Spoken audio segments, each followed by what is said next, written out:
শিক্ষার্থী বন্ধুরা, আসসালামু আলাইকুম। সারা বিশ্ব করোনা ভাইরাসের আতঙ্কে দিশেহারা। সেই থেকে আমাদের বাংলাদেশেও একই অবস্থা। বাংলাদেশের শিক্ষা প্রতিষ্ঠানগুলো 17 মার্চ থেকে বন্ধ আছে। শিক্ষার্থী শিক্ষক সম্পর্ক বিচ্ছিন্ন হয়ে যাচ্ছে। এই লক্ষ্যে বাংলাদেশ সরকারের নির্দেশনায় অনলাইন ক্লাস দেওয়ার জন্য নির্দেশক্রমে অনুরোধ করা হয়েছে। সেই লক্ষ্যে আমরা আমাদের শিক্ষার্থীদের জন্য কিছু ক্লাস অনলাইনে দেব, যাতে আমাদের শিক্ষার্থীদের উপকারে আসে। আজকে আমি মোহাম্মদ আজিজুর রহমান, আলমনগর সরকারি উচ্চ বিদ্যালয় সহকারী শিক্ষক গণিত। আমি আজকে গণিত দশম শ্রেণীর গণিত বিষয়ের 13 অধ্যায়ের 13.1 নিয়ে একটু আলোচনা করব। তোমরা সবাই মনোযোগ সহকারে শুনবে, উপকারে আসবে ইনশাআল্লাহ। 13.1-এর আমাদের যে গণিত আছে, যে বিষয়টা আছে সেটা হচ্ছে ধারা সম্পর্কে আমরা এর আগে কখনোই কোনো ক্লাসে আলোচনা করি নাই বা আমরা করি নাই। তবে এই ক্লাস 8-এ প্যাটার্ন নামে একটা চ্যাপ্টার ছিল। সেই চ্যাপ্টারে আমরা কিছুটা ধারণা নিয়েছি। ধারাটা কি সেটা আমরা হয়তো ধারণা নিয়েছি। তা আমরা একদম নতুনভাবে ধারা নিয়ে আমরা আলোচনা করব। তোমরা মনোযোগ সহকারে শুনবে। প্রথমে আমরা একটা লিখি, দেখো 2, 4, 6, 8, 10, এবার আমরা কতগুলো সংখ্যা লিখতে পারি। এই সংখ্যাগুলোর ভিতরে দেখো একটা মিল আছে। মিলটা কি আমরা নিজেরাই দেখি। মিলটা কি? 2 এর সাথে 2 যোগ করলে 4 হচ্ছে, 4 এর সাথে 2 যোগ করলে 6 হচ্ছে, 6 এর সাথে 2 যোগ করলে 8 হচ্ছে, 8 এর সাথে 2 যোগ করলে 10 হচ্ছে। একটা নিয়ম মেনে চলেছে, তাই না? এই নিয়মটা যে সংখ্যাগুলোর ভিতরে একটা নিয়ম মেনে চলে, এটাকে একটা অনুক্রম বলা হয়। অনুক্রম মানে একটা সিস্টেম বা নিয়ম। হ্যাঁ, এখন এটা আমরা দেখো যে অসীম পর্যন্ত লিখতে পারি। এর কোনো সীমা নেই, আছে? সীমা নেই। তাহলে আমরা দেখো যে এখানে একটা সংখ্যার সিরিজ লিখেছি যা অসীম পর্যন্ত, ইনফিনিটি পর্যন্ত লিখতে পারি, যার কোনো সীমা নেই। এটা হচ্ছে অনুক্রম। আর অনুক্রমের মাঝে একটা প্লাস চিহ্ন বসাই দিলেই, এটা হয়ে যাবে ধারা। অনুক্রমের সংখ্যাগুলো মাঝে আমরা একটা প্লাস চিহ্ন বসাই দিলে এটা হবে ধারা। তো ধারা সম্পর্কে আমাদের একটা ধারণা আসলো যে ধারাও একটা সিস্টেম মেনে চলবে। ধারাটা একটা সিস্টেম মেনে চলবে, যার একটা সাধারণ পদ থাকবে। সেই সাধারণ পদে স্বাভাবিক সংখ্যা 1, 2, 3 বসালে আমরা পর্যায়ক্রমে ধারার পদগুলো পাবো। প্রথম পদ, দ্বিতীয় পদ, তৃতীয় পদ, চতুর্থ পদ, এইভাবে আমরা প্রত্যেকটা পদ পেয়ে যাব। তো এখন আমরা ধারার কিছু বিষয় নিয়ে আলোচনা করি। ধারার একটা সাধারণ পদ থাকবে, ধারাটির একটা সাধারণ পদ থাকবে। সেই পদটাকে আমরা বলি n-তম পদ, এবং ধারার n-তম পদের সমষ্টি। এগুলো নির্ণয় করার জন্য আমাদের সূত্রের প্রয়োজন। একটা স্বতঃসিদ্ধ বিষয় আছে, সেই বিষয়গুলো আমরা আগে থেকেই অবলোকন করে নেব এবং সেই সূত্র প্রয়োগ করে পরে আমরা সমস্যাগুলো সমাধান করব। এখানে একটা সিরিজ বা ধারা আছে। ধারা দেখো যে একটা নিয়ম মেনে চলেছে। নিয়মটা হচ্ছে যে প্রথম পদ 2, দ্বিতীয় পদ 4, তৃতীয় পদ 6, চতুর্থ পদ 8, পঞ্চম পদ 10।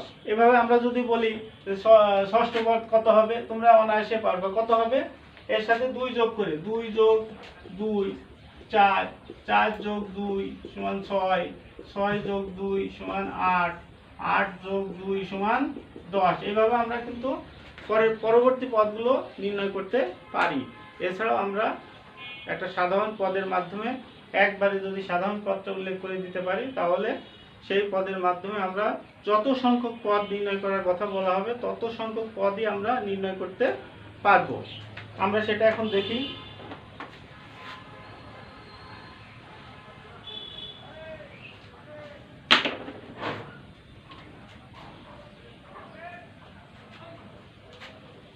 একটা ধারার ধারার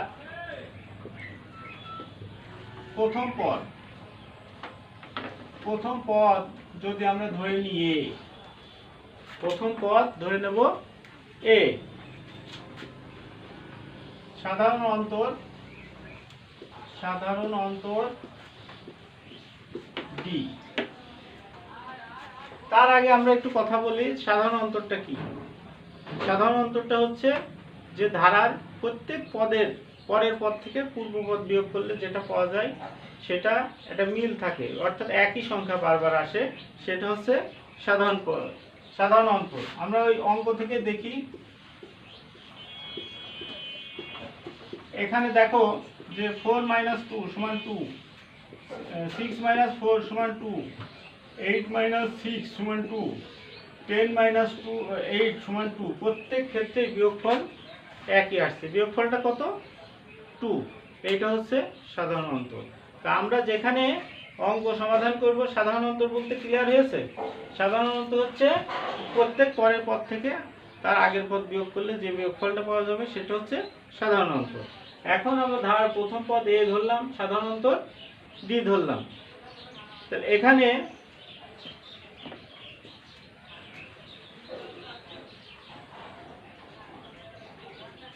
প্রথম পদ যদি এ হয়, দ্বিতীয় পদ কত হবে? দ্বিতীয়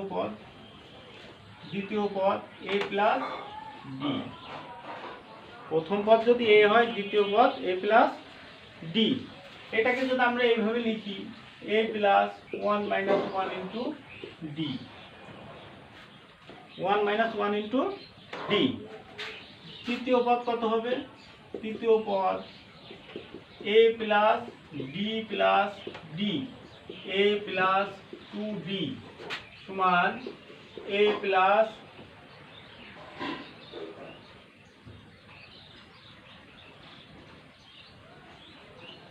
দ্বিতীয় পদ, এটা 2 - 1। তৃতীয় পদ হবে 3 - 1 ইন্টু ডি। এটা দেখো যে এখানে এটা হচ্ছে প্রথম পদ, এই 2টা হচ্ছে পদ সংখ্যা, আর এটা প্রত্যেক ক্ষেত্রে 1 বিয়োগ করতে হবে, আর ডিটা হচ্ছে সাধারণ অন্তর। প্রতি ক্ষেত্রেই এই পদ সংখ্যা থেকে 1 বিয়োগ করে ডি গুণ আকারে রাখতে হবে। তাহলে তৃতীয় পদে আমরা পেলাম a প্লাস 3 - 1 ইন্টু ডি। চতুর্থ পদ কি হবে? চতুর্থ পদ a প্লাস 3d সমান a প্লাস 4 - 1 ইন্টু ডি। পঞ্চম পদ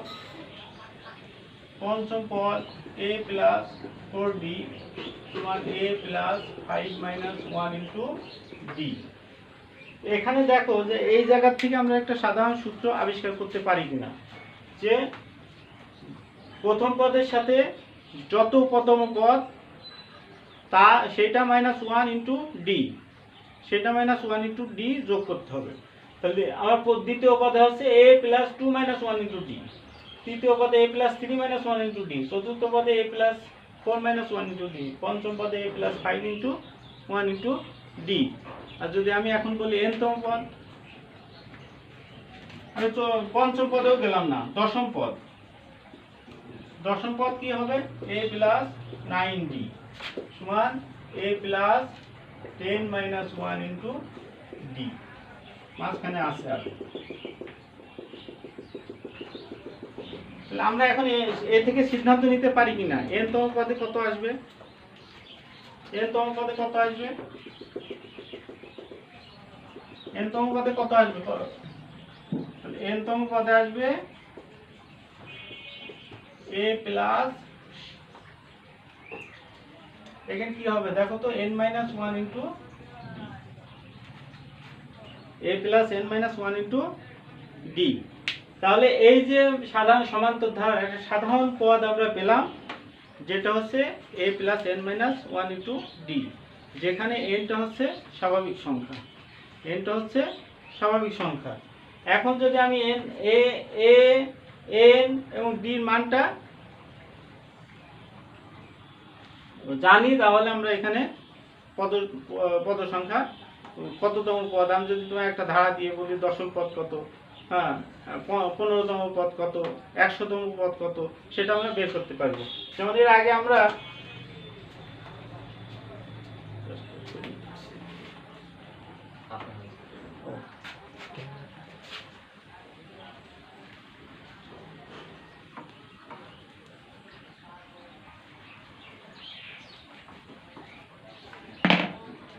n-তম পদ হচ্ছে n-তম পদ সমান a plus n minus 1 into D.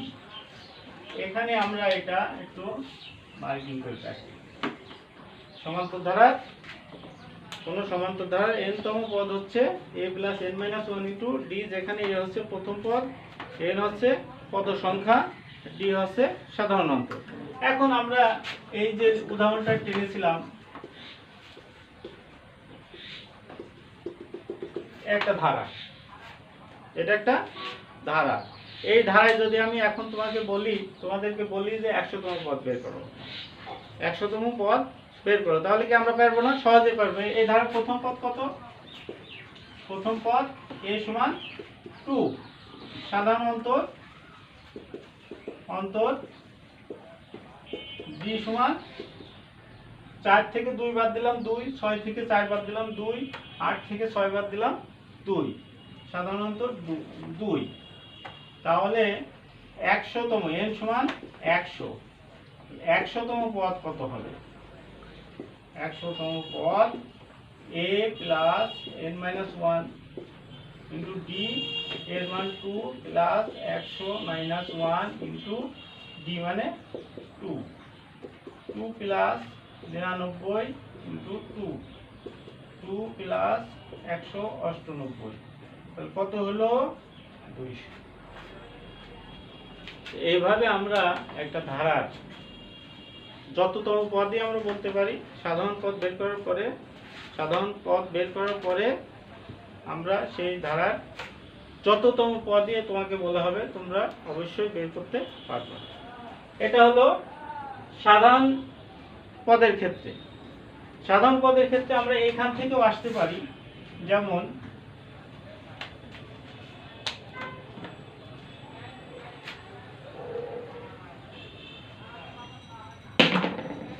এখান থেকেও আসতে পারি আমরা। প্রথম পদ 2, 4 মাইনাস 2,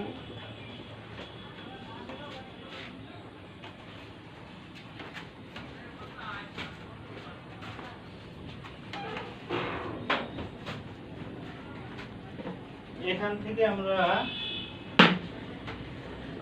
2 প্লাস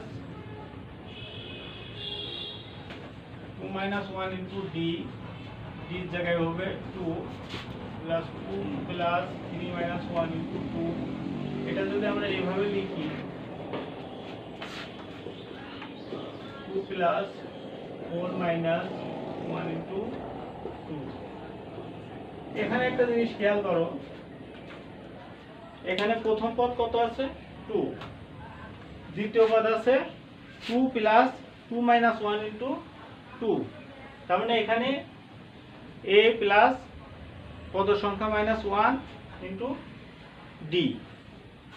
এখানে আমি যদি হিসাব করি 2 মাইনাস 1 মানে কত? 1, 1 অক্ষে 1 এর সাথে 2 গুণ করলে 2 হয়, আর 2 যোগ করলে 4 হয়। তাহলে দেখো যে এখানে প্রথম পদ, দ্বিতীয় পদে 2 মাইনাস 1, তৃতীয় পদে 3 মাইনাস 1, চতুর্থ পদে কত? 4 মাইনাস 1। তাহলে n-তম পদ কত হবে? n-তম পদ 2 প্লাস n মাইনাস 1 ইন্টু 2, তাহলে 2 প্লাস 2n মাইনাস 2n। তাহলে আমরা এই যে ধারাটা লিখলাম, এই ধারার সাধারণ পদ হচ্ছে কত? 2n। যে ধারাটা লিখলাম এই ধারার সাধারণ পদ হচ্ছে 2n, যেখানে n সমান, যেখানে n স্বাভাবিক সংখ্যা, যেখানে n স্বাভাবিক সংখ্যা। স্বাভাবিক সংখ্যা মানে n সমান 1, 2, 3, 4 এভাবে চলতেই থাকবে। আমরা তো জানি স্বাভাবিক সংখ্যা কোনগুলো। এখন দেখো যে স্বাভাবিক n সমান স্বাভাবিক সংখ্যা, তাহলে আমি এটা সাধারণ পদ যদি 2n হয়, তাহলে আমি কি ধারাটি পাবো? n সমান 1 বসালাম। ধারার প্রথম পদ 2 × 1 সমান কত 2, n সমান 2 বসালাম। দ্বিতীয় পদ 2 × 2 সমান 4, n সমান 3 বসালাম। তৃতীয় পদ 2 × 3 সমান 6। এভাবে আমরা প্রত্যেকটা পদ পেয়ে যাব। ক্লিয়ার হয়েছে তোমাদের? তোমরা ছুটি শেষে যখন স্কুলে ক্লাস হবে তখন অবশ্যই স্যারের কাছ থেকে আরো ক্লিয়ার করে নেবে। এখন এটা দেখে বইয়ের সাথে মিলাই দেখবে, বইয়ের কোনো মানে সমস্যা তোমরা সমাধান করার চেষ্টা করবে, ইনশাআল্লাহ তোমাদের উপকারে আসবে। আমরা একটা গাণিতিক সমস্যা দিয়ে এটা শেষ করি।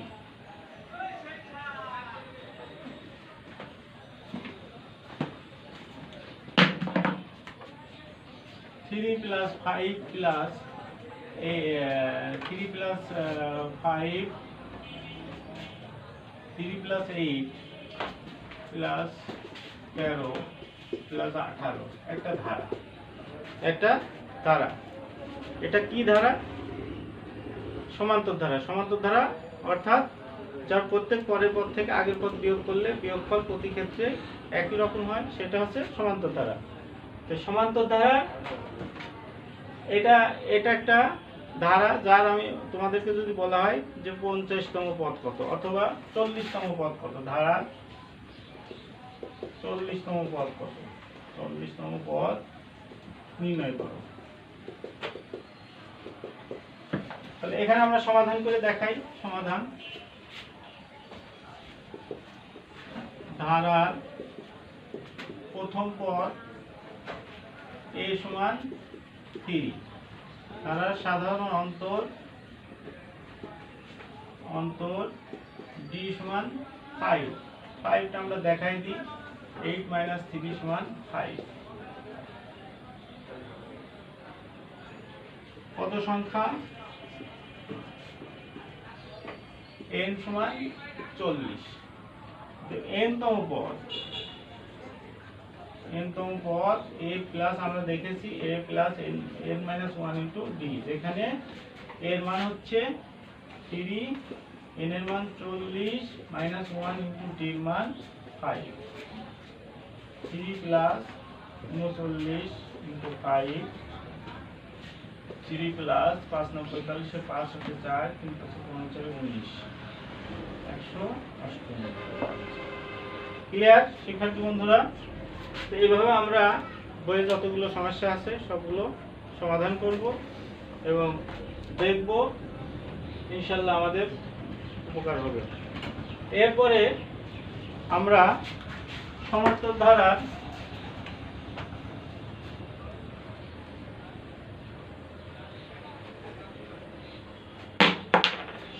ধারার n-তম পদের সাধারণ পদের সূত্র দেখলাম। এবার সমান্তর ধারার n সংখ্যক পদের সমষ্টি নির্ণয়ের সূত্রটা দেখব।